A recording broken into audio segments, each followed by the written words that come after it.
This is the Real Coaching Podcast. I'm Joel Filliol, back with Paulo this week. Hi Joel, how are you?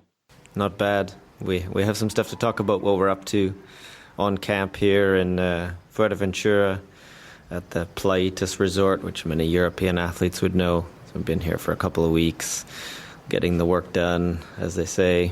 Yeah, it's a good place, new place for me, easy to train, and we've got to finish out the week here, then back home, and then we're back in the new year. But it's been good. We have some new athletes, enjoying getting to know them, and utilizing the ones that have been here a few times to find the routes and everything. But it's been really good. How was Paulo?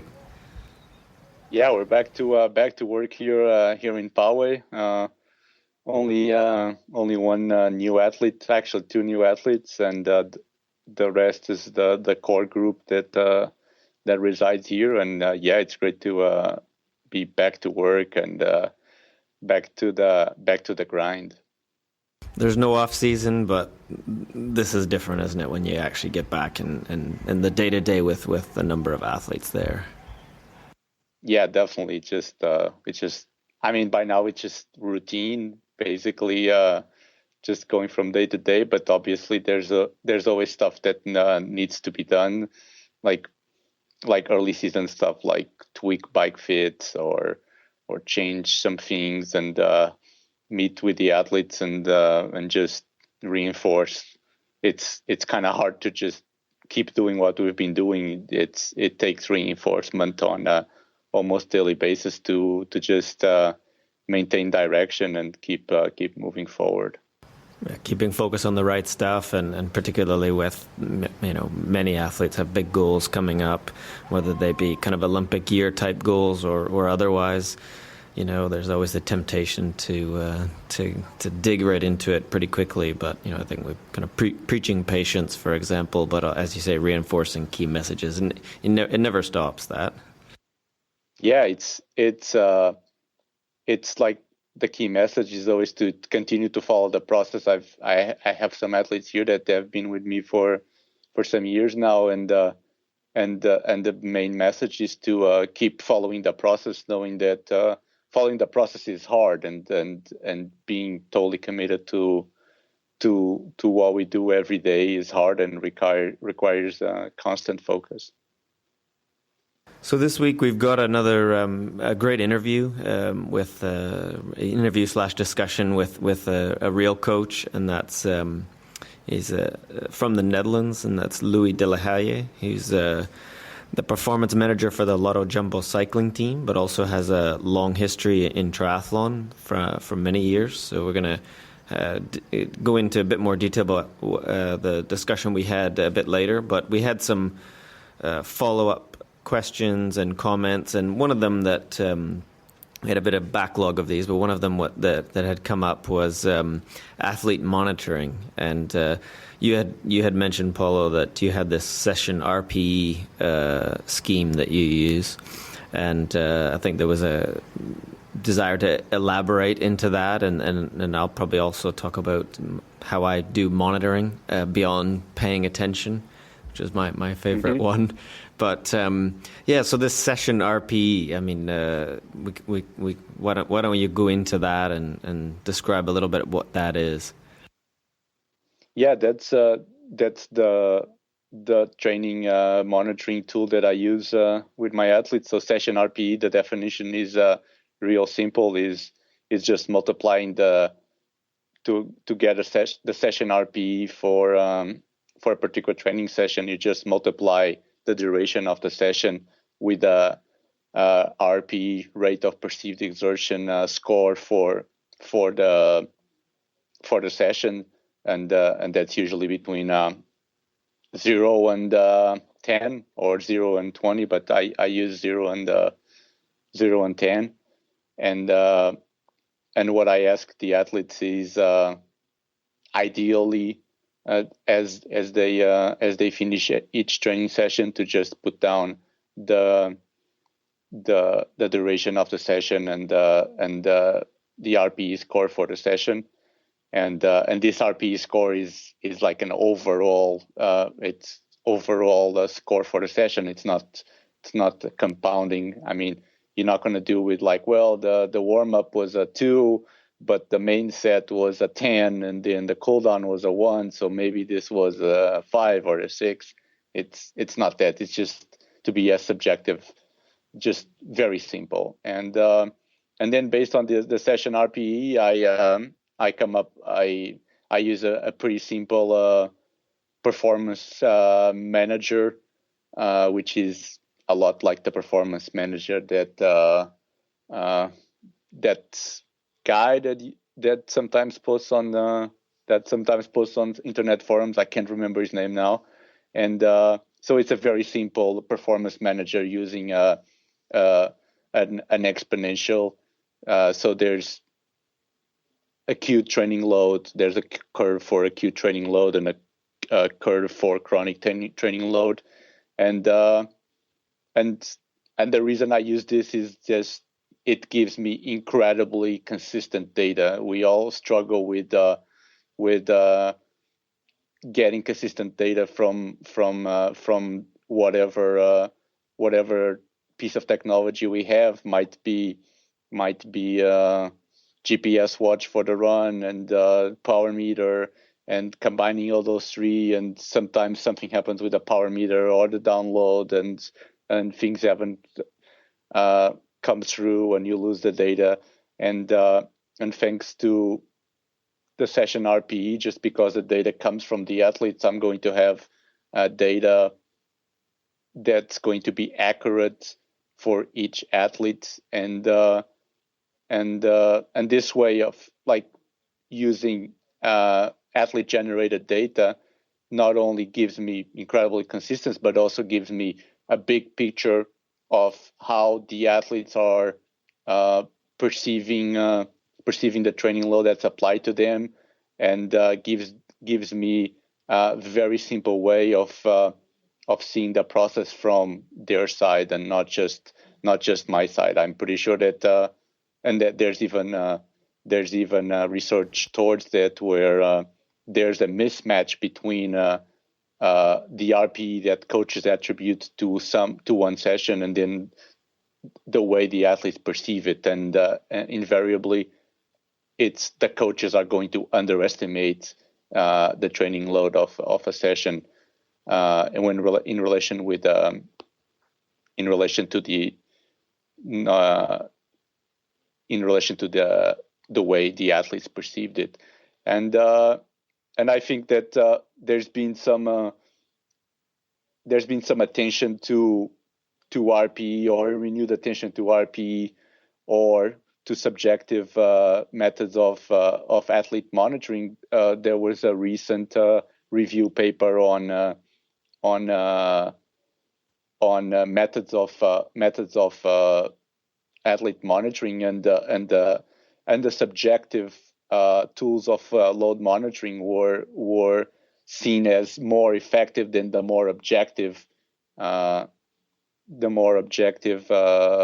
like, you know, training load by miles or whatever metric you want to use based on your power meter, or whatever metric that relies completely on data collection from the field. So you know, both from personal experience, where it's a tool that I've been using for a few years now, and that helps me a lot with getting the big picture over the process. Also, a little bit of validation, seeing that the evidence points to subjective tools of load monitoring being more effective in monitoring athletes. So a little bit of validation coming from the evidence. It was interesting. Yeah, you said that there's recent research that was talking about that, wasn't it? Where the subjective markers being more effective than objective markers, which is interesting in contrast with the sort of the increasing amount of data that is available and is possible to collect now. Whether it be simple training metrics or HRV or heart rate, or there's many that are they're being we have the ability to look at now, and yet we're coming back to these subjective markers being very effective and perhaps more effective, and that's what the research is showing. So I think it fits my ethos is keep things simple and anything like this. I think your tool it's easy to session RP as a tool sounds easy to implement, which counts for a lot, I imagine, in terms of getting the athletes to do it and then being able to use it. Because like anything, it's like I always ask with anything in any of these kind of things is like, how does it make you better, allow you to make better decisions? Can you think of examples where you might have made a different decision about training or it added something other than this is interesting? Yeah, I try not to, at the same time that I collect all this data and I think one of the attractiveness of it is just imagine that you have data on every single session you've done in the season, and that's pretty powerful. But I would say that I try not to have the data and that big picture influence too much the way I coach. But a lot of the times I like to look at it and either correlate it with some outcomes that we had, or even to see what the little curves and the response that the athletes have to do with the outcomes that we had. I've had situations, for example, for the 2015 season, situations where athletes had bad races at the end of a lot of racing, for example, and what the CTL showed for that particular athlete was that their chronic training load by the time they hit the later races was simply one of the lowest of the season. So basically they were operating at a point where their chronic training load was incredibly low, and it's hard to race well out of that scenario. And other situations where I increased the training loads too quickly, so definitely the ATL, the levels of ATL were really high, and that translated into the slope of the CTL curve being very, very steep, and definitely what came out of that was difficulty in the athletes adapting to that training load, or that way of building training load. At the same time, sometimes I will try to match the acute training load that the athletes are going to have at the end of a taper period, and most of the time seeing like, okay, this particular athlete had a pretty good outcome at this race with this ATL. How can we? I mean, I'm not going to be totally precise, but just like how can we get to the same levels of ATL, which seem to work well for this athlete. The other big thing of this is just like, for example, like brings another aspect to swimming where collecting data in swimming is well, from my point of view, it's just like mind-boggling just to, for example, ask athletes to swim with those huge watches in their wrists. It's just nuts. And so the data is consistent across the board in swim, bike, running, and there's no, and I think this, once you start collecting data coming from the power meter, you just you immediately give more attention to what's coming from your cycling, and maybe ignoring swimming and running. So I like to give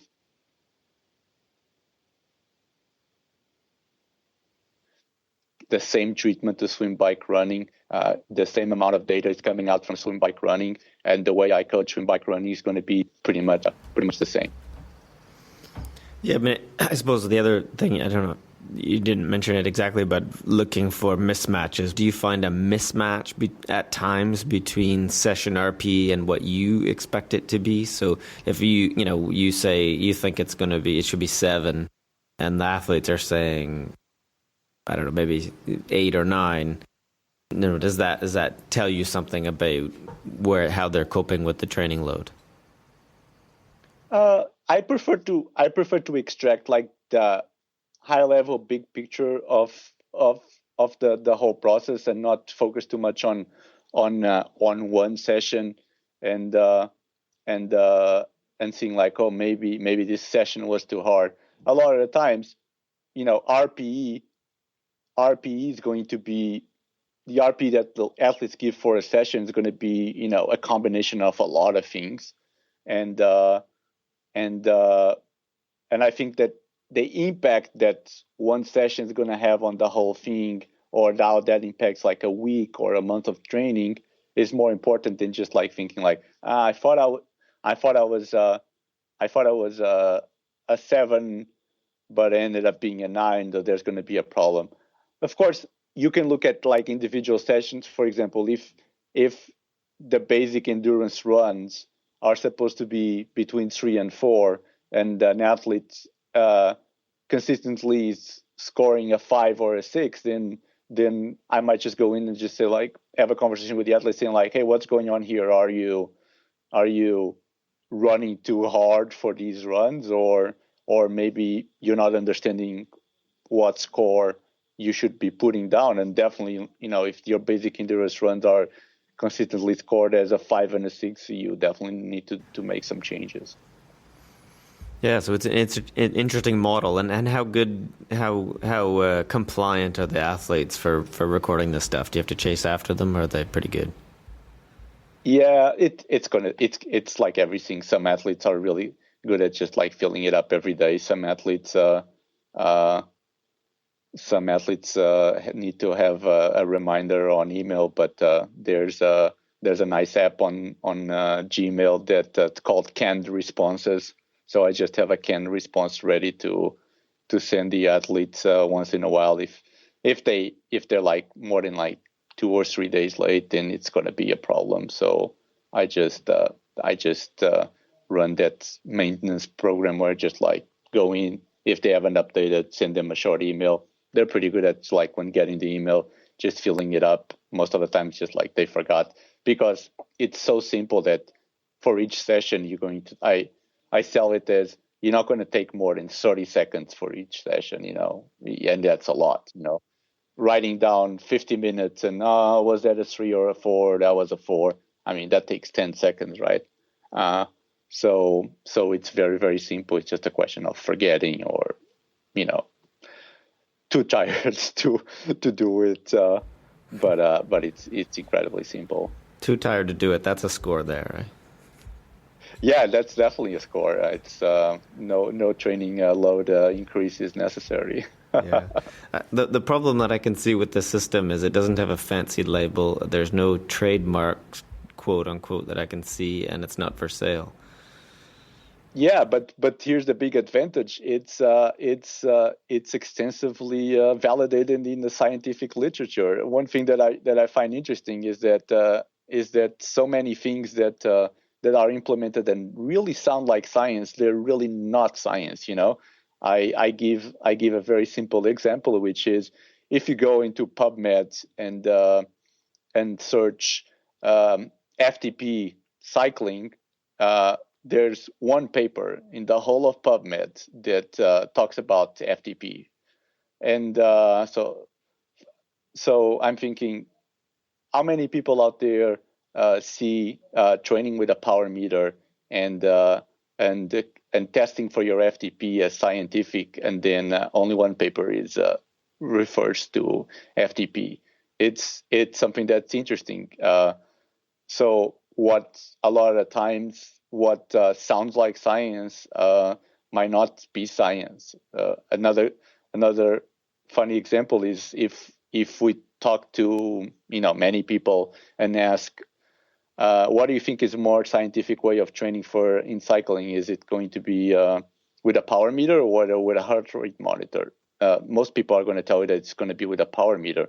But it's interesting that there's actually a paper that shows that compared training with a power meter with training with a heart rate monitor, and the athletes that trained with a heart rate monitor progressed more than the athlete that trained with a power meter. So that's what the science is telling you. Why should you be training with a power meter then?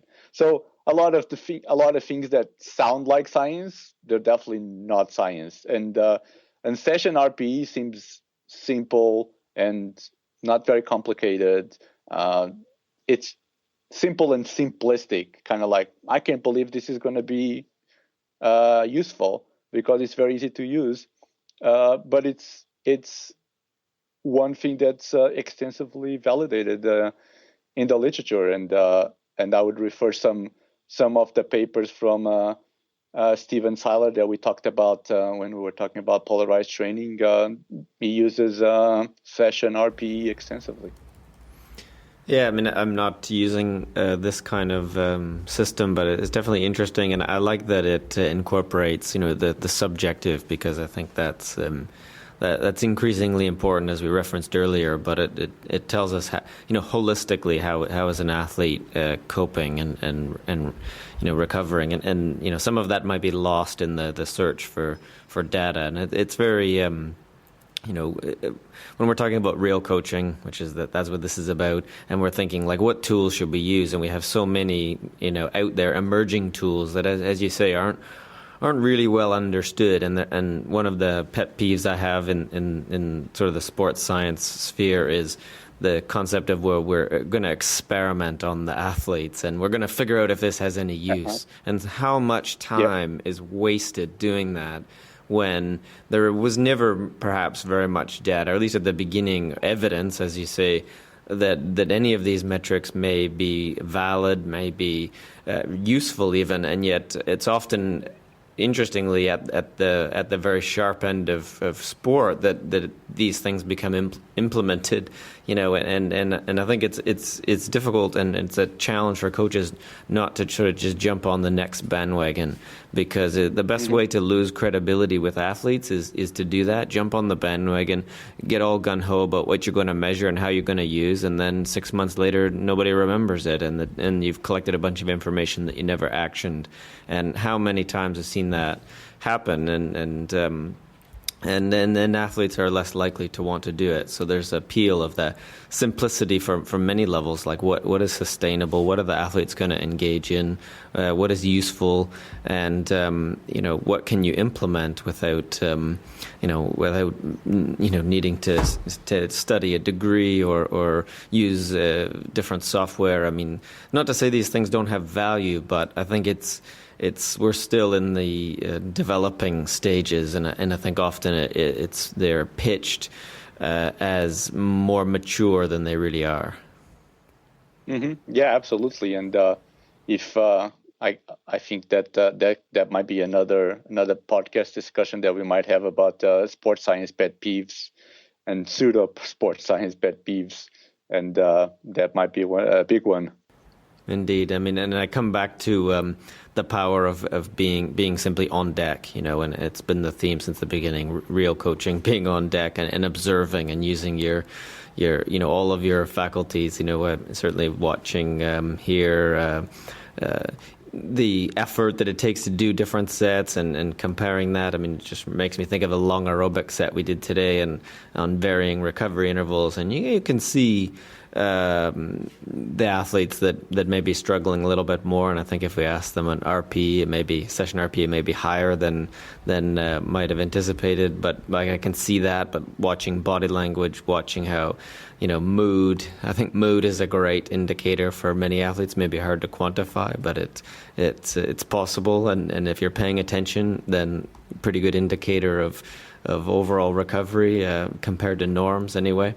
So there are many things that you've got to combine, and again, I think we we got an understanding of session RP. Now we can probably do a whole other episode on all of the ways that we can monitor what is useful, what is not. But yeah, that was a good summary, and I think it's something that people can implement or even experiment in a very accessible way.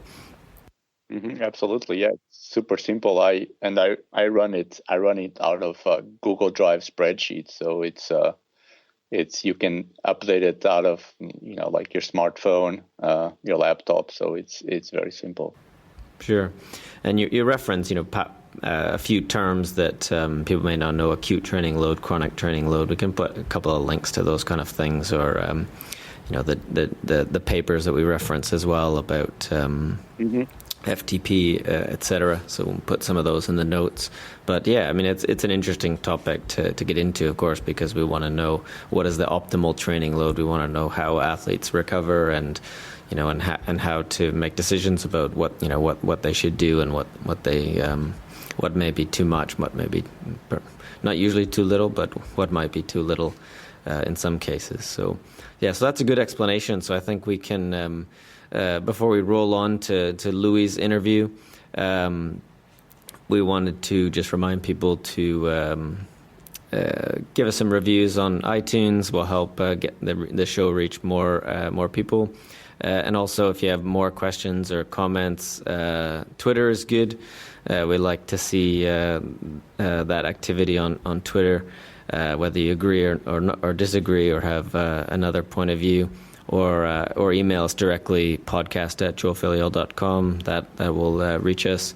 And then, finally sign up for my newsletter if you want information on upcoming transcripts or the presentations that I referenced last week. Just before moving on to Louis, we wanted to briefly touch on the analysis part of our chat, which... There's not so many races going on now, but two pieces of news. I suppose one was the Triple Crown that just happened, and Daniela Ryf took home the million. I don't know what your opinion or thoughts are, but it was a little underwhelming in the end. I never really even saw an announcement, and obviously I have keen interest in this as you do. I never really even saw an announcement what the second race was until it was really upon us, and that turned out to be 70.3 Worlds, which I suppose makes sense. But really the whole thing has been interesting, and I have to say, a little bit of a letdown in the end that it was.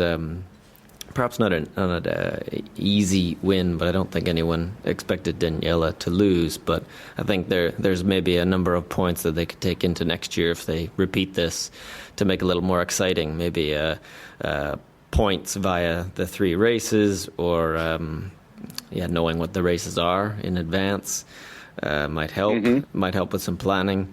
But yeah, it's an interesting project. Yeah, I thought in the end it was a little underwhelming. There were a lot of events along the way.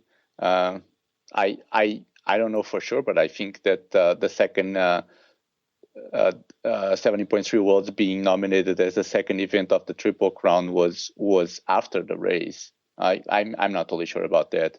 And then so many things happened, and then culminating with on race morning, the race turned into a duathlon or a bike run, and so a lot of things happened. I mean, congratulations to Daniela that made a ton of money, but I don't know if with everything that has happened, the circumstances and the ending, I don't know if the exposure that the sport could have had from this big payday was maximized, and if not, then kind of like the point of it's probably a little lost, because if we can't come out and say, hey, triathlon is a big time sport, there's an athlete that just made $1 million. If we can't use that to increase the exposure of the sport, then then it's not going to be a great thing. And obviously, like the whole association with Bahrain, which the whole thing's been like muddied a little bit. I feel that as we all know, the Western world has a very difficult relationship with the Middle East, and so the association of the Triple Crown to the Middle East also muddied the waters a little bit. So in the end, I feel that it was a little bit of a missed opportunity in the way this could have given the sport as a whole huge exposure. Yeah, that's definitely my view. My point is the missed opportunity, I think, is the way I think about it. Like, it should be a huge event for the sport, and barely seem to make a blip on the news, which is a shame. I think maybe it's some of it is the coverage, or just the whole approach. I think could have been different, and maybe it will be. I've heard that maybe it's going to continue next year. So yeah, we'll see if there's any changes, etc. But as you say, well done to Daniela for the season she had.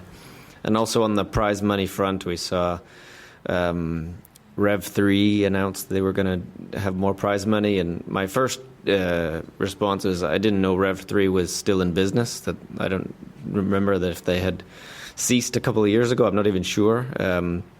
However, they apparently still putting on races, and they're going to have a modest amount of prize money at these races. Yeah, let's go from talking about a $1 million race to talk about a $5,000 race. I feel that like Rev 3 has always had a mismatch in expectations in the way they deal with pro triathletes, and I feel that today's announcement, or this week's announcement, was on par with that. I think that when you announce that the minimum, it's a little bit of a weird revenue sharing scheme, but when you announce that the minimum prize money for the races is $5,000, then you're going to attract the kind of pros that are going to be attracted by a prize purse of $5,000, so the potential that those pros are going to have to give profile to those races is going to be very, very, very small. So in the end, are we moving forward? We're moving forward $5,000 a race, and that's not a big step forward. I haven't been in the US for long, but I've embraced the free market aspects of American society, and one thing that irks me a little bit is when people stay away from the free market. Basically, races are a product for both age groupers and also pros, and you put out a race, and if it's not attractive to age groupers, then they're not going to sign up, and if they're not attractive for pros, then they're not going to sign up, and that's just the market talking. When you try to pervert the market or appeal to some other thing like loyalties or what's best for the sport, or this is a development opportunity, then I don't think we're helping our sport to be more professional or even like bigger, to just develop on that at that level. Sure. Well said. Small step. Off the back of the 1 million. So we'll roll into the Louis Delahaije interview. We talk about various elements. I think a really good chat, and we touch on polarized training from previous podcasts. A little bit on the Paris Triathlon ITU conference, Louis' background in triathlon, and what he's doing as performance manager of Lotto Jumbo Cycling. So obviously this is it's a world tour team, and Louis is a coach to a few of the riders on that team, as well as his role. So we hear a bit about that, contrasting triathlon and cycling. Obviously, different. Speaking of budgets, different, and what we can learn from both. So I think it's a really good chat. Louis is a real coach, and we're happy to have him on. Yeah, I'm looking forward to listening to it. I think it brings a perspective that's really, really different. Even if a lot of our listeners are going to be away or not very familiar with the way pro cycling works, or the way that structure, that professional structure works. I think it's very interesting to hear his perspective and the way a lot of that sort of professional approach can be applied to professional triathlon. Great. So let's roll on with Louis. Well, thanks for doing this. When I reflected on some of the conversations we've already had, I thought, I wish we recorded some of those back to Chicago, just in terms of coach talk and coaching discussions we've had. So I thought you'd be a great person to talk to. And although some of this stuff we've covered before, or you and I have covered, but I think going in some detail or some structure might be really enjoyable. And to learn a little bit more about your background and where you arrived now. Yeah, it's nice. I mean, also I can learn the most by talking to other coaches and from different sports. I think that's really interesting. Yeah, and I mean, the last time of course, we saw each other, as we said from the outset, just in Paris at the conference there at the ITU Science and Triathlon Conference, and I guess that's a key venue to do that, isn't it? I mean, What were your impressions of the conference, and what were your sort of takeaways from that? I think there were a few things. Obviously, you go to a conference to listen to all the presentation, but what's more interesting for myself is just to talk to other coaches. Obviously, I was talking to you, but also to Dan Lorang, to Ralph Schmiedeke. A lot of coaches you speak there. And from the presentations,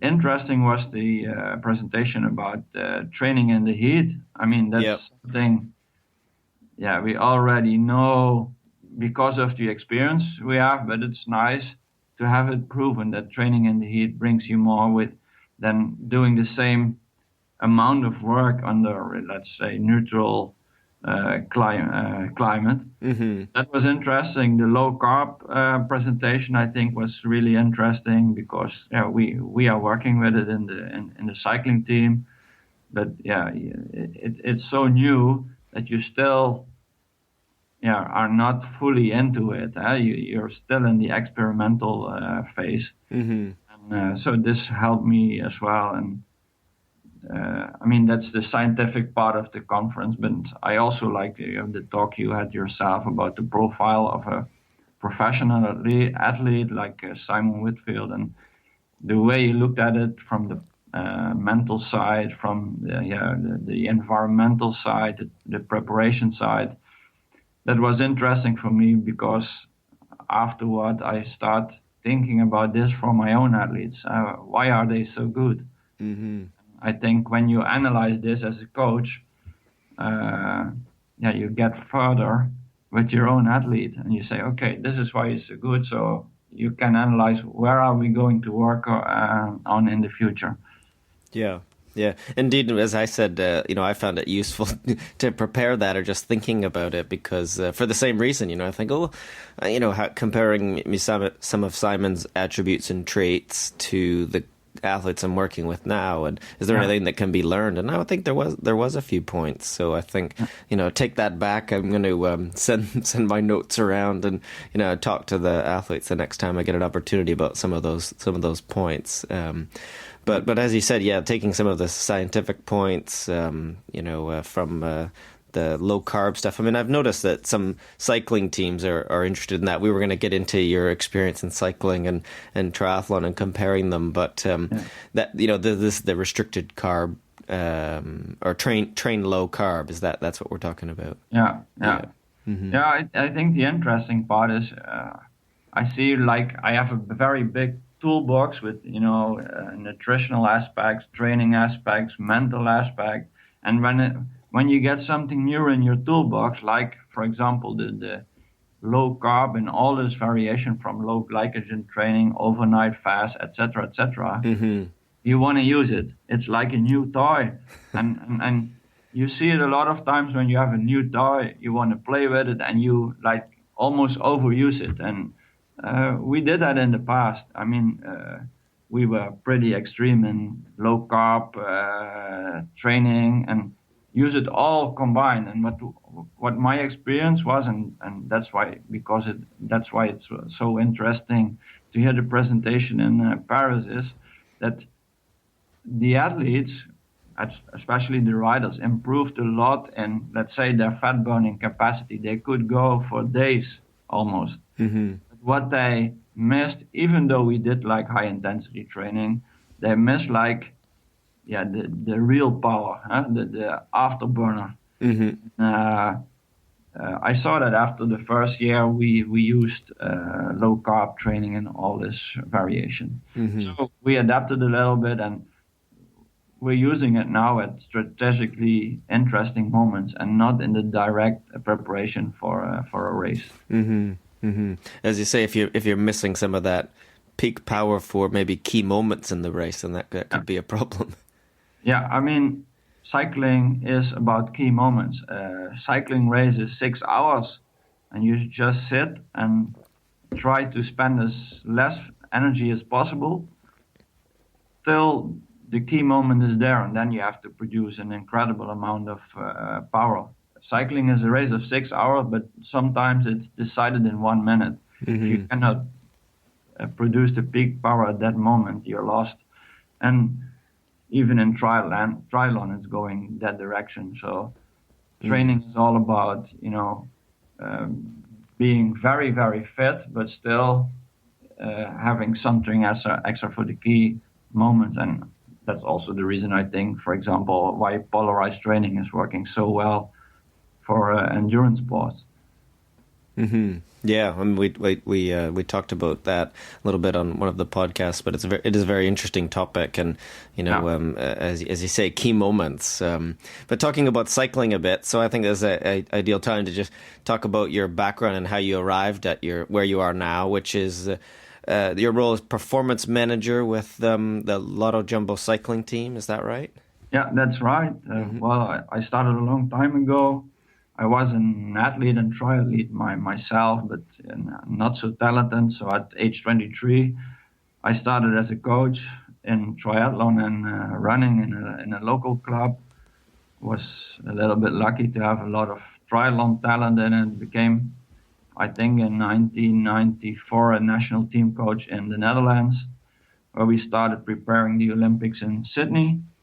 After the Olympics in Sydney, I changed to be a national team coach in Germany, and a big federation with world-class athletes. Also, were privileged to work with them. I learned a lot there. And then in 2006, I changed to professional cycling in the Rabobank cycling team at that time. That became Blanco, that became Belkin, and that became Lotto Jumbo at this moment. And when I got into cycling, I started as a trainer coach, and a few years ago, when Rabobank withdrew from the sport, I took a role as high performance manager. But I'm still coaching riders because that's the part I like the most. And for next year, I take a step back. I'm from high performance managing. My colleague is going to do that, Manger, and I'm still coaching some riders for the team. I will be an advisor because I wanted to do a little bit easier next year, fill up the battery so that I can start a new challenge, probably in triathlon after 2016. But I don't know what it's going to be. I will see what's coming on my path. Yeah, I mean that's a bunch of different experiences there, isn't it? It's going from from being an athlete yourself to coaching in the Netherlands, then to Germany. And certainly those years in Germany, the from 2000 to 2006, did you say? I mean, those were some very strong years, I think. And even just beyond that, we had Unger, we had Frodeno involved. We've got Mikey Petzold. There's many great athletes, Anja Dittmer that I can think of. Yeah. What was the role like there? Were you directly coaching some of those athletes? Where were you based? Yeah, for example, Mikey Petzold, I was coaching directly. Andreas Reilert, I was coaching directly. Mm-hmm. And I was visiting the World Cups, World Championships with like Jan Frodeno, Daniel Unger, Sebastian Demer, Stefan Justus. But also a very strong women team with Joël Fransman, Anja Dittmer. So I think as a coach, obviously you can learn a lot by studying, reading scientific literature, but I think the most I learned from working with my athletes, and I'm very privileged that I work with top cyclists, top triathletes, even top runners, and because it's special people. And when you have to work with top athletes, I know you have to know how it is to work and to deal with very special people. And I think it's not only about the training, but also about the coaching aspects of our job. Yeah, I mean, that's something that we've talked about. And, certainly when I reflect back to the talk about Simon, definitely special people. And they need to be managed maybe a little bit differently. I mean, many of them are more involved in their careers, maybe have special attributes in their personalities. But that's what kind of real coaching are the challenges, isn't it? Yeah, absolutely. Absolutely. And I mean, they're very, very focused on what I do, but still there is a lot of difference between them, between one athlete and the other. And the more special people, special athletes you meet, the more experience you get there. I think as a coach, you get better all the time, although maybe you're not learning as much about training. And you're learning that training and coaching, it's very individual. What works for the one maybe doesn't work for the other. And finding this one-on-one solution for every athlete, I think that is for me the most interesting aspect of what I do. Mm-hmm. When we talk about like the special athletes, so we had when I was talking with Dan about Dan Lorang about Jan Frodeno, when we talked about him being a special athlete and coming off of his win in Hawaii, like what are the attributes that you see or look for? And I guess are those attributes, are these things trainable, or how much innate qualities do you think are present? I think the most important thing in my experience that they really, really like what they do. And what I see when, every athlete has at some point in their career, they have a drawback. And then the solution is almost always the same. You get back to that point where they love what they're doing. I mean, I work for 10 years now with Robert Geesink, I think a world-class cyclist, and he had a lot of major life events, drawbacks in his career, and still the solution is always the same: just go cycling and enjoy cycling, and that's always the solution to getting better and better and better, and getting over the drawback they have. So I think loving what you do, really, really intrinsic motivation. I think that's the most important thing for me. Yeah, it's interesting, isn't it? I mean, because we sort of take it for granted that they love the sport or they love what they do, but some of them have a difficult relationship with sport. I think they enjoy aspects of it, but perhaps not the complete package, or able to sustain it long enough to see success come through. Yeah, absolutely, absolutely. For me, a career is the top careers always they follow some pattern. Somebody as a child, or normally they start as a child or as a young adolescent, and they start cycling or running or triathlon because they love doing this.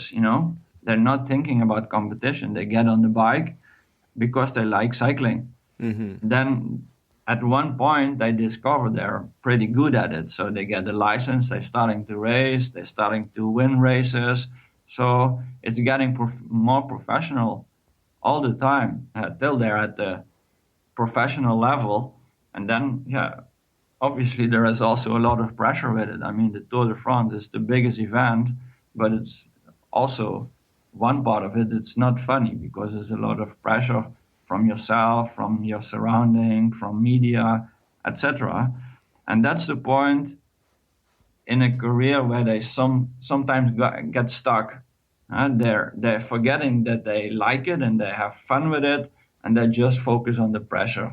And normally the world class cyclists, they get over this.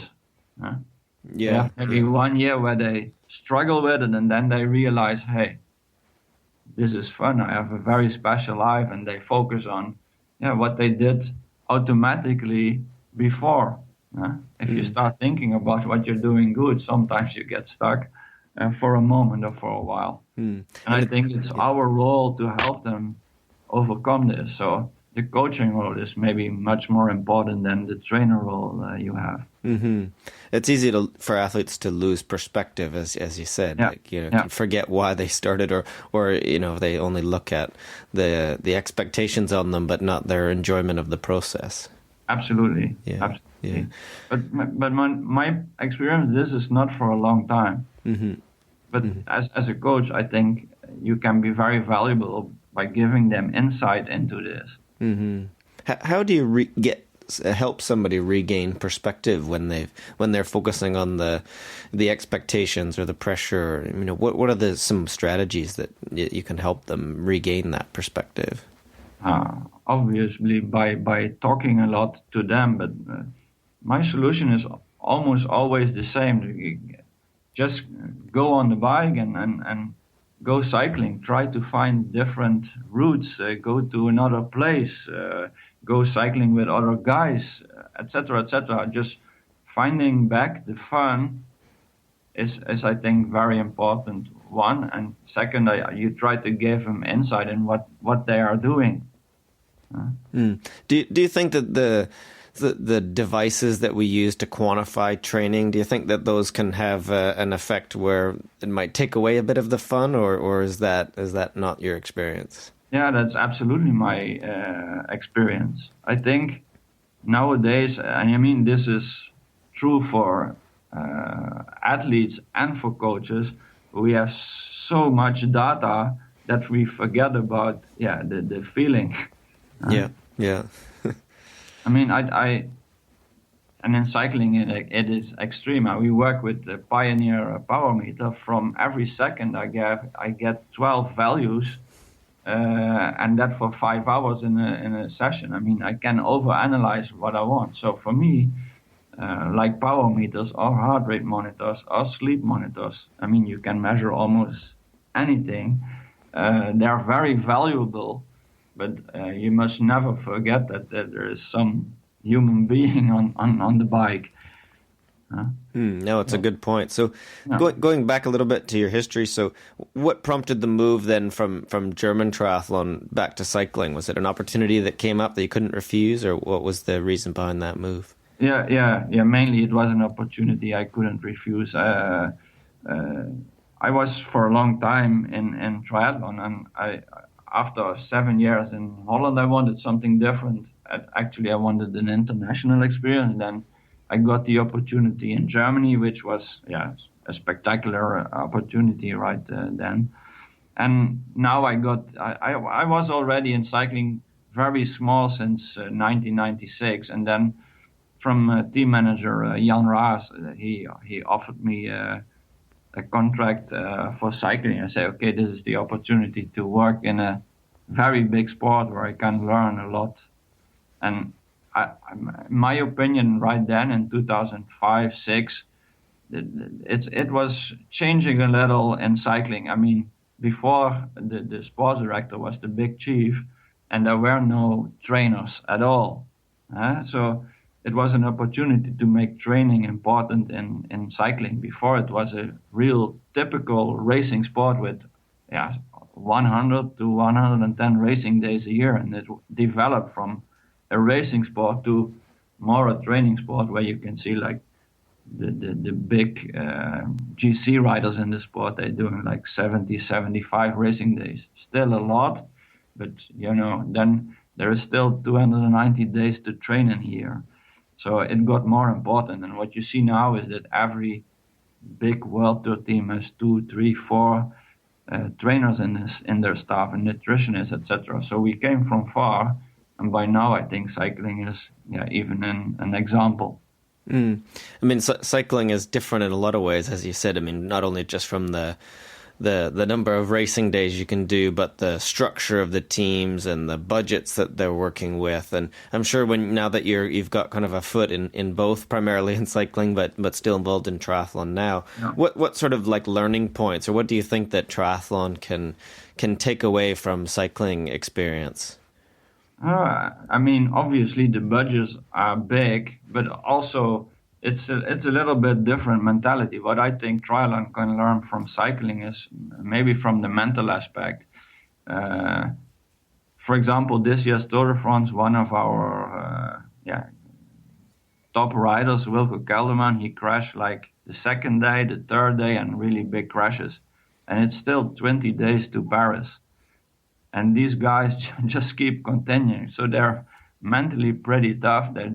And they know they can perform even with bad luck. It doesn't make sense to be in this bad luck situation for a long time, because tomorrow the race is going on. And I think that is an important point. And for example, riders sometimes are completely fatigued in the end of the tour, but they're still producing the power. For example, Robert Geesing, he was sixth in this year's Tour de France, and we have his power files from every day in the tour. And like a day before the end, we did the Alpe d'Huez climb, and he was totally fatigued. He was almost dead. But if you look at his power files, he's producing the same power over 10 or 20 minutes than he did in the first week. So although they are tired, they are still able to deliver. And what I see in triathlon is that people start complaining and making up excuses. In cycling, you can make up excuses, but the race is going on. So I think from that perspective, triathlon can learn a lot. Then it's obviously technical skills on the bike. I came back into triathlon last year in Stockholm, and what I saw was the handling skills. You can learn a lot of cycling, and I think maybe cycling coaches will get into triathlon to learn their handle the bike, cornering, the descents, etc., to learn them a lot. And the third thing I think is cycling tactics. I think there is still no tactical race in triathlon. Everybody is pushing and not using a tactical advantage in a race. Do you mean just on the bike or in the total race? Yeah, mainly what I see on the bike. I see sometimes women or men riding full, although they're bad runners, and they're riding full with 15 better runners in their wheel. I think, okay, in my opinion, that's stupid, but they're still doing it, Mm-hmm. Mm-hmm. Yeah, so the tactical awareness is perhaps either poor, or the execution, or the understanding of what could be involved. Yeah, I think a race, whether it's cycling or running or triathlon, it's also a tactical / mental game where you can get an advantage. And I think you presented it in Paris. A guy like Simon Whitfield was tactically strong as well, but I don't see that a lot. Mm-hmm. I mean, it comes back to the key moments, doesn't it? Yeah. was going to say, it comes back to the key moments, recognizing where they are. I mean, obviously in triathlon, the race is not typically decided on the bike, but it could be lost or in some cases, working together, efficiently working together. I mean, I suppose, it's not having teammates all around you, although sometimes there are teammates these days, aren't there? Yeah. I mean, it's about teammates, but also about communication. In cycling, every day you have different teammates, also from other teams, because there are different interests. Today we want to have a bunch sprint. The next day we have a long climb in the end. Sometimes there is shared interest, but you can only have shared interest, or you can only make the maximum out of it when you communicate. And I see a lot of communication in a WTS race, but it's more like shouting and complaining about each other. But you can also communicate and say, okay, we're going to do this together, or we're not going to do it. Okay, you're not riding, I'm not riding, but we can also do it together and have a bigger chance together. I mean, and that changes every race. It depends on what position you're in. Do you think that given the scale of the cycling teams and, as you said, budget, but that really just implies scale of what is possible to be done with preparation or specialists, is cycling more advanced? Do you see that things that are beyond the elements we've talked about thus far, like that triathletes, triathlon coaches, triathlon programs should be doing that maybe they haven't because they don't have the budget, or maybe they should find a way to do? I think, I mean, our team is a total of 80 people with 26 riders. I mean, that's big. It's a big budget. So it's a big sport. I mean, when you're doing Tour de France, it's easy to get also the best specialists in, and they even want to do it for free. And triathlon is a much smaller sport, but still, I think in triathlon there is a lot of knowledge, a lot of top coaches, and very good preparation. Cycling can also learn from triathlon, in my opinion. Yeah, I mean that was another point that I was thinking about is of course just comparing the two and as you've coached in both, and maybe what points that are important for coaching triathlon that might maybe get lost in a cycling team. And maybe you've alluded to a little bit of the actual coaching, having rider coaches on staff, or maybe they didn't before. But are there other elements that you think about that maybe that you work in triathlon that get lost within the cycling structure? Yeah, I mean, cycling is a very traditional sport. It's changing rapidly right now, but for example, more than one training in one day. Sometimes I like to do 3 hours in the morning, 3 hours in the afternoon with block training. I mean, that is still very difficult to get into the heads of a cyclist. And in triathlon, it's so normal. But the cyclist said, I'm not going to shower twice a day. I can do 6 hours and let me do whatever you want. But I'm not getting on the bike, and in the afternoon I'm getting on the bike again. Although from triathlon, I know that sometimes twice a day has a better effect. And you see with the younger generation, they have no problem with it. You talk with them and you explain why it's working, and it's not a problem. With the older riders, you have to discuss a little bit more, and sometimes you're not successful. But I think that came out of triathlon. And triathlon is a relatively new sport. I think innovation is always first in triathlon, especially innovation in training, things we try in training. So I think it works both ways.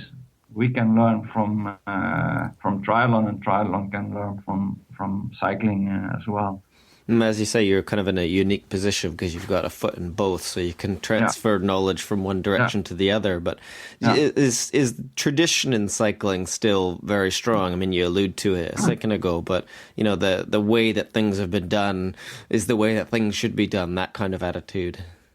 Yeah, but it depends a little bit on the team. I think we have a very innovative team. That's I got all the opportunities to innovate, to get a training structure in, to get a nutritionist in, strength and conditioning, etc., etc. You have to be a little bit lucky with that, but in general, you can say it's a traditional sport, even in tactics, and that's because it's a little bit the same way it goes from generation to generation. A rider is finished his career and he gets into the car and becomes a sport director.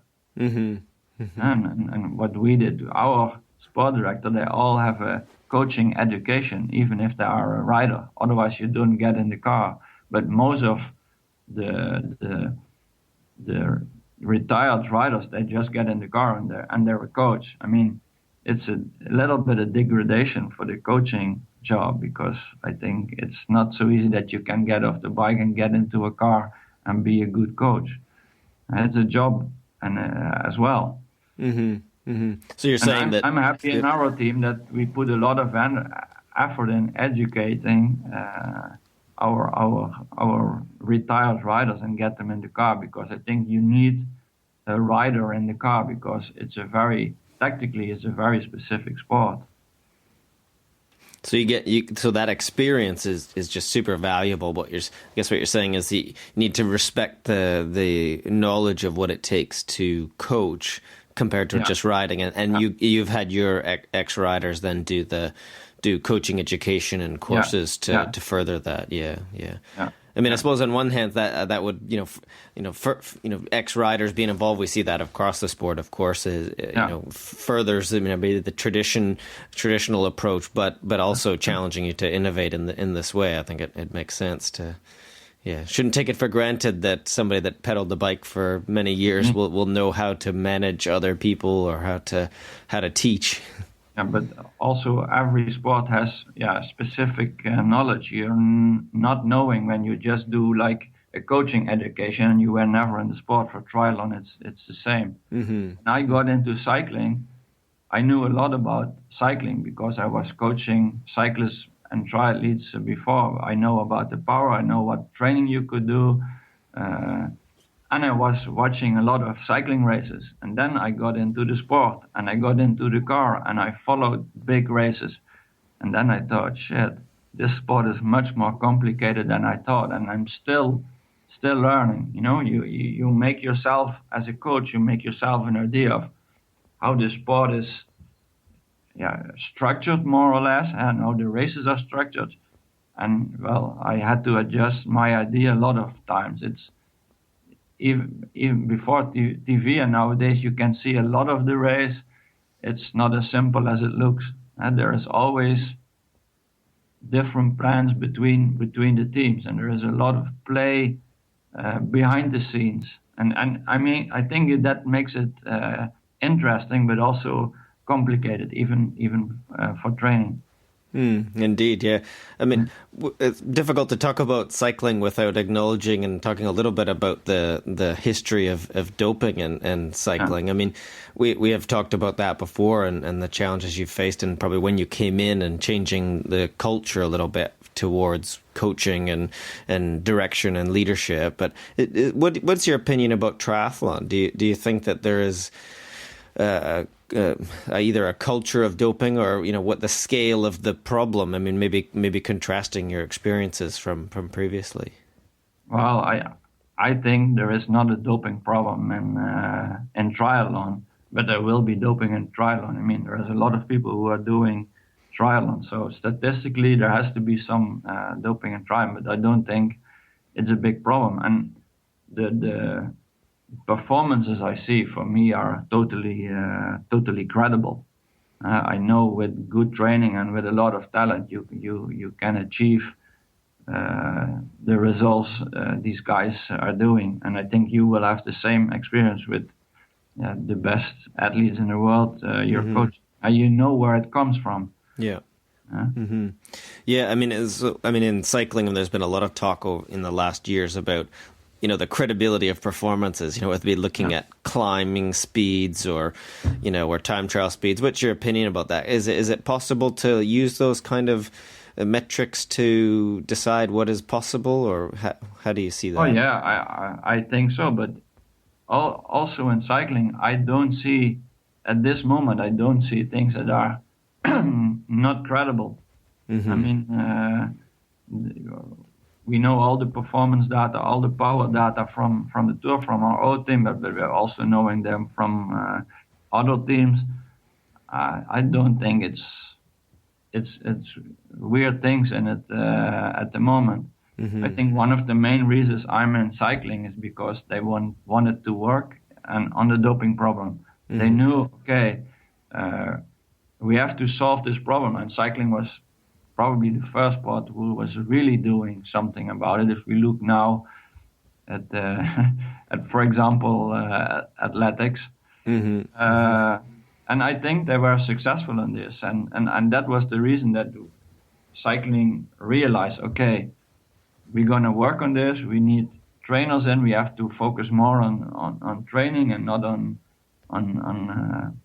medical aspects. And we have, I mean, if we're preparing Giro, if we're preparing Tour, everybody's in altitude. Everybody's focused on training. I think that the development you saw in the last year, it's because of that, because nutrition got better, training got better. Every team does altitude training. Every team has a budget for innovation.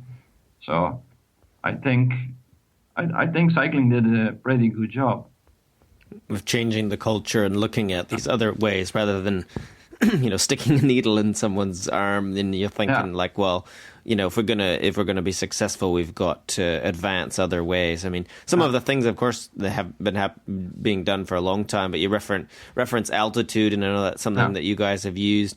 From a literature point of view, it's mixed. There's lots of different views on it. What's your experience with altitude training? Do you think it works, and why?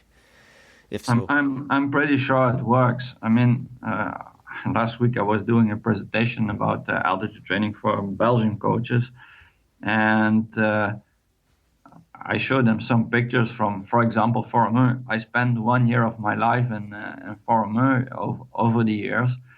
I mean, you even can feel it yourself when you're running or cycling a little, and probably you will have the same experience. But I see riders get better, and I think partly it's because of the altitude effect, partly it's because, you're a period of 3 weeks on altitude, completely focused on your race with massage, with good nutrition, with good training, a lot of uphill riding, what I think is very important for improving your cycling level. So a lot of strength endurance. I think it all combined is the reason I think altitude works, but I also believe that it's the altitude effect in itself that works. Very important there is, I think, the concept you're using. It took me years and years to find a concept for cycling, a build-up during your altitude training camp that works, to be on the safe side, but also training enough. And I think there's a lot of mistakes made on altitude. You see it when you're at Tenerife or when you're in Forumeux, people training too much or too hard, especially in the early adaptation phase. You can make a lot of mistakes, but I think altitude training is working for everybody. And it's important to have a coach there who can guide you through the training camp. We saw a presentation in Paris about different training weeks of some of the top athletes. There was a week from Javi, a week from Ferdinand, a week from Gwen. There was also the discussion of like where that's going and whether athletes can train more, or where the direction of training and coaching. What's your feeling on that? Can athletes train more than they're doing now, or have we reached some sort of limit?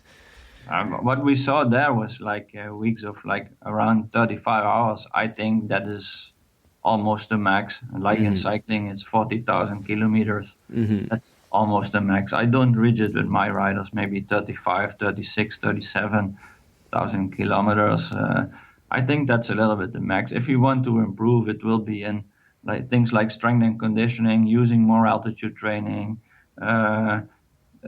really doing polarized training, differences in periodization, things like that. I don't believe that we have to train more. On the other side, there is a tendency towards less training, in my opinion. We have all the articles about HIIT training, and it's almost as effective as endurance training. And you see, especially in running, that they get the lower mileage. And in my opinion, you need a lot of hours to be good, and you also need a lot of easy hours to be good. So I'm not training less than these 30 or 35 hours max, but I think that's, at least for me, that's the limit. But you have to be careful to do a lot less. I don't believe in that as well.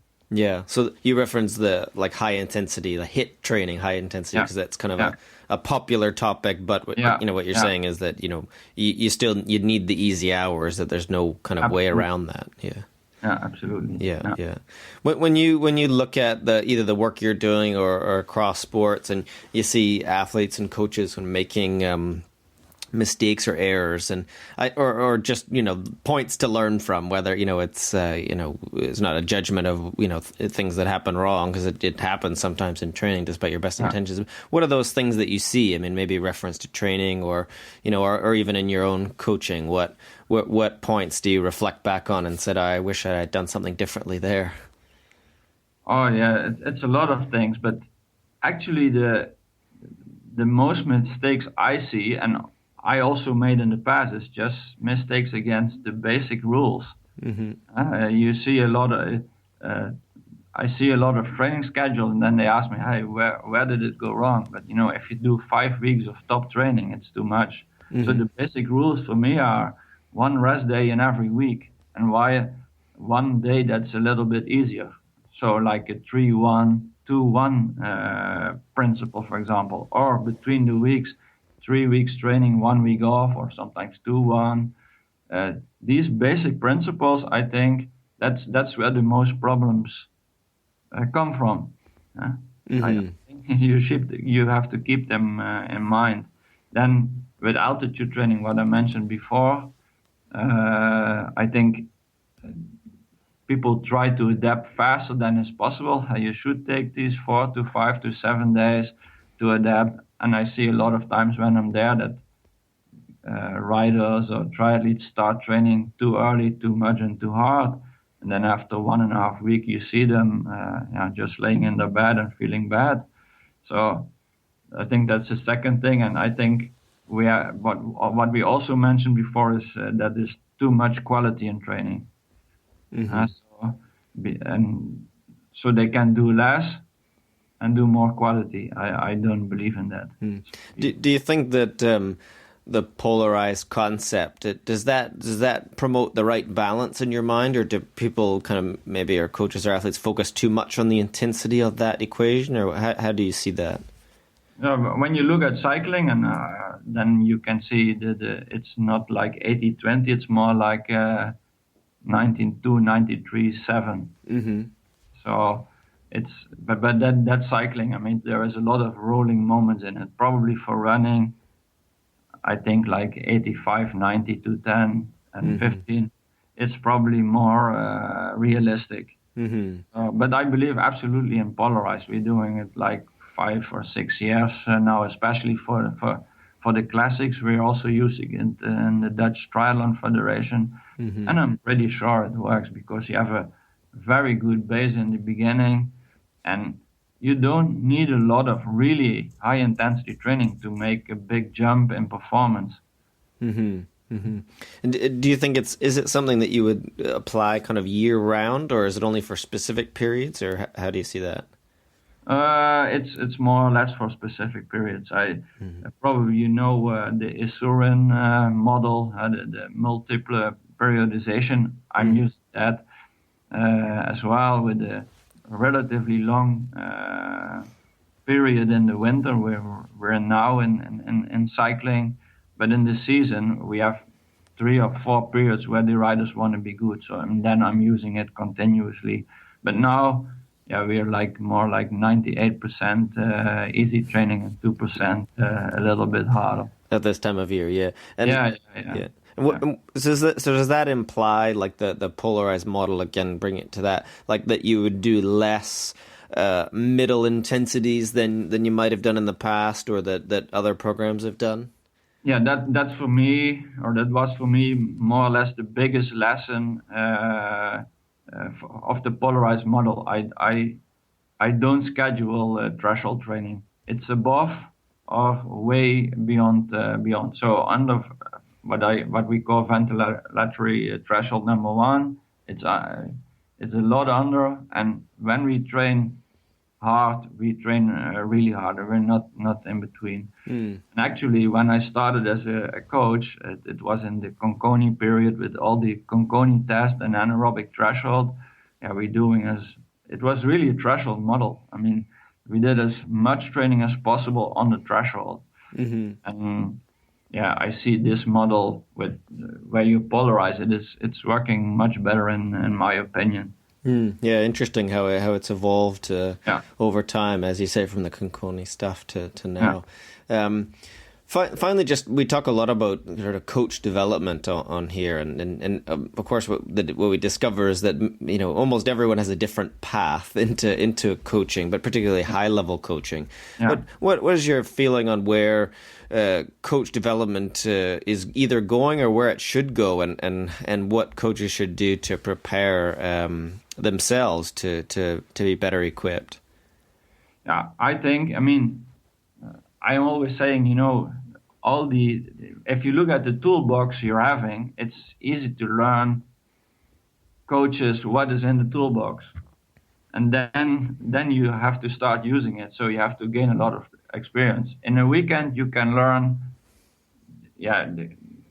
all the aspects of the toolbox, and then you need 15 years to be a perfect coach. And I think that's especially true because you need the coaching aspect. The mental aspects are really interesting, and I think that is also where the future is. I mean, the mental aspects, rate of perceived exertion, they decide if a training is going to work or not, and not whether you do 8 or 10 times 1,000 meters on a track. And managing this progress of this process, I think that is important to learn. And we are still learning all the time. And you learn especially when you work with very good athletes, again, because they're special, not only from a training technical point of view, but also from a mental point of view. And what is very interesting for me and where I'm very interested in right now is, okay, what's going on in a triathlon? What's going on in a cycling race? You have to perform under a feeling of discomfort. And how can I integrate this in my training? I think that is really interesting. And I'm working on this and trying to find out, okay, what possibilities do I have to integrate this in my training? Are you referencing also the brain fatigue aspect of it? Yeah, the mental fatigue aspects. But what we're doing now is we do a training session of 3 hours, and we do like 6x6 hit block training. But and we do it in a training of 3 hours, but maybe we have to do it after 6 hours of training, because that is where the key moment is in the race as well. And you do your reps in running in a triathlon in a fresh condition, but maybe you're not fresh when you're coming off the bike. And I think this is really interesting. Sometimes you want to do them fresh, but sometimes you have just to be tired, not for transition, but just to run faster under a feeling of discomfort. And that is especially true for cycling, because after 3 weeks in the tour, you're not fresh anymore, but still you have to perform. And what you see is that the top riders, they can do it. They can produce the same power, but still they feel very fatigued. The example I give from Robert Gesing on Alpe d'Huez, and that is fascinating me. Why is this like this? And why is he not producing more power in the first week? Is there some sort of because probably that is a max, and you can still reach your max also when you feel bad. And I think that's a big lesson. The other part that you highlighted was just actually gaining experience working with athletes, and it certainly resonates because part of my development was in Victoria just after Simon had won gold, and being in that environment was really critical for developing. But and Canada used to do that, but it doesn't do it in the same way anymore in terms of a mentorship program. But I wonder, is such a thing existing in the Netherlands now? Is there opportunities for coaches to come and learn? We did it in the team. One of my ex-riders. He became a pro, got a back injury. He was doing a study in movement science, and I got him into the team, Manger, and he was a really young coach. I let him work with amateur riders under my supervision, and he got better and better. Then I got him in the professional team, and now he did that for 6 or 7 years, and now he's a really, really good coach who knows a lot. And I still learn a lot because he is, for example, like a younger coach. He is much more into the data. He's knowing a lot about the pioneer system, about movement analysis, etc. And actually, he is my follow-up in the team as a high performance manager. I'm really happy he's doing it. And well, I coached him, and he has now got to a level where he coaches me when I have questions about, for example, strength and conditioning. He is an expert in that. I go to him, and I trust him completely. So it's very nice to learn from each other. I mean, that's what I value when we're on a race and we have time to talk and to just discuss the job of coaching.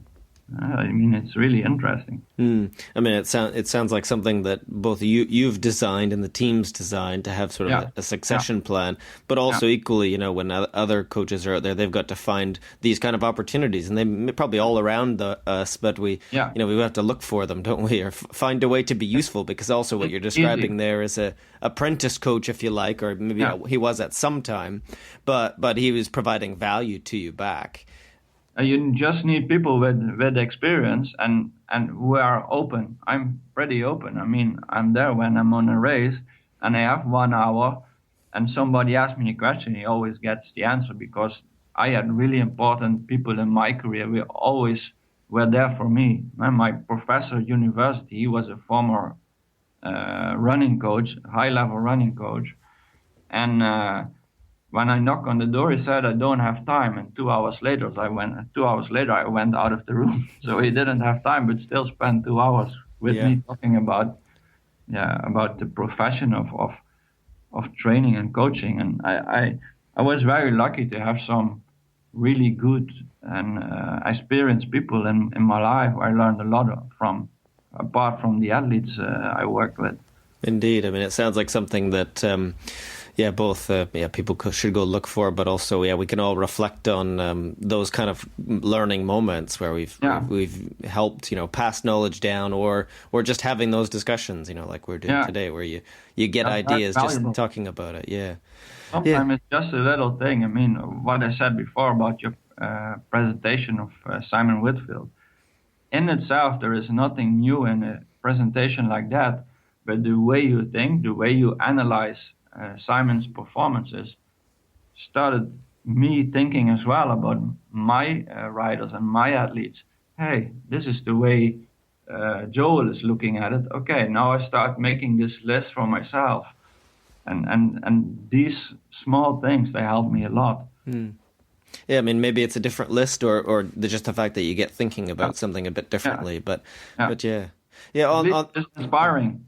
Yeah, great. On that note, I think it's a good end point. Thank you very much for the chat. It was definitely interesting for me. Lots of takeaways. So, I appreciate the time, Louis. Look forward to seeing you at the races this year. Yeah, we will be seeing each other. Yeah. All right. We'll be in contact. Thanks again. Okay. Joel, bye-bye. Thank you. Bye. And also, we didn't talk about swimming, which is good. There was a question about snorkels, but I deleted it. So I deleted it. Oh, Jesus. Well, with snorkels, that would be easy. Like, it's funny that I was telling that to Will the other day, which was, Will had the sacrum stress fracture, and he spent like 2 months just swimming with 2 poo-pooes at the ankles, and he comes out and he's like swimming a lot better, just like a lot better. And I remember that Simon, when I was coaching him, had like one of those. When you remember when his neck started to get all messed up, so like for a month he swam with a snorkel, and dude, his swimming didn't go anywhere. So I'm like thinking, like, there you go, there's the evidence. 1 month of swimming with a snorkel, 1 month of swimming with a snorkel, zero improvement. 1 month of swimming with two poo-boos at the ankles and paddles, and massive improvement. So there's the evidence. I try to kick them off the pool deck Sutton style when I see them, but some of them still appear again. But, yeah, I still have one athlete that has a snorkel, but I mean, she uses it like 100 meters in each session. I don't think that's going to be. No, I think I see it being reached for like a crutch. Like not swimming well, I'm going to put the snorkel on for 100 meters. But typically, I just see athletes swimming with an unusually high head position. It's like they don't need to. They got the snorkel. Why are you swimming with your head so high? But anyway. Well, the thing is that like most snorkels, only a few of them have the design for you to have your head down and the tube still be out of the water. But one point about the snorkel is, for I would say like more than 90% of swimmers, the interaction between breathing and their stroke is the biggest interaction that they have to overcome to be better swimmers. And the snorkel removes that, and if you remove that, then you're not going to be working on the stroke that you're going to be using, for racing or whatever. So, and I mean, I gave it a try like a few times, and nothing ever like positive comes out of it. It's just a dead end.